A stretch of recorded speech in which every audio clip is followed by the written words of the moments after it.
Баршаңызға сәлем достар, менің арнама қош келдіңіздер. Қазақ тілі В1 орта деңгей бойынша мәтін тыңдайтын боласыздар. Өздеріңіз үшін жаңа немесе өзіңіз түсінбеген сөздерді жазып алып, оны сөздіктен қарап есте сақтауға тырысыңыздар. Мүмкіндігінше мәтінді 2 рет немесе 3 рет тыңдауға тырысыңыздар және сол бойынша кішігірім түсінік айтуды қалыптастырыңыздар. Олай болса бастаймыз. Ең алғашқы мәтін. Менің аты жөнім Самат Өскенбайұлы. Жасым 33-те. Халықаралық фирмада қызмет істеймін. Адамдар шет тілін әртүрлі мақсатта үйренеді. Бірі жұмыс үшін, енді бірі саяхат үшін. Алайда көбі жақсы жұмыс табу үшін үйренеді. Мысалы, мен алғашқы шет тілін жұмыс үшін үйрендім. Бірақ екінші шет тілін тек қызығушылық үшін үйрендім. Себебі мен шетелге көп шығамын. Сол кезде өзге ұлт өкілдерімен араласқым келеді. Олардың пікірін тыңдап, ой бөліскім келеді. Өте жақсы, енді осы мәтінді қайта тыңдаңыздар. Екінші рет тыңдаңыздар. Келесі мәтін. Менің есімім Раушан. Мен университетте оқимын. Биыл бітіремін. Болашақ мамандығым аудармашы.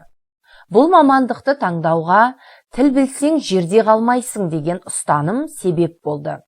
Болашақта жақсы шетелдік компанияда немесе фирмада жұмыс істегім келеді. Бірақ бұл қазір тек жоспар. Қазіргі қоғамда бір тіл білу жеткіліксіз деп ойлаймын. Сондықтан халықаралық тілдердің бірін білген дұрыс. Өте жақсы, керемет жұмыс достар. Енді мәтінді екінші рет тыңдаңыздар. Осы мәтін бойынша түсініксіз, таныс емес, сіздер үшін жаңа сөздер болса, немесе сөз тіркестері, оны сөздіктен қарап, контексті де есте сақтауға тырысыңыздар. Енді ең соңғы мәтін. Менің есімім Мақсат. Мен мемлекеттік мекемеде жұмыс істеймін. Әрине, шет тілін білу керек, бірақ оны тек біліп қана қоймай, іске асыру қажет деп ойлаймын. Мысалы, мен 2 шет тілін білемін. Алайда 2 тіл білу аз болғандықтан 3-шісін үйреніп жүрмін. Сол тілдердің көмегімен университет бітіргеннен кейін жұмыс табу мен үшін қиын болған жоқ. Өте жақсы, керемет жұмыс достар. Енді осы мәтінді екінші рет тыңдаңыздар. Достар, сіздер қанша тіл білесіздер?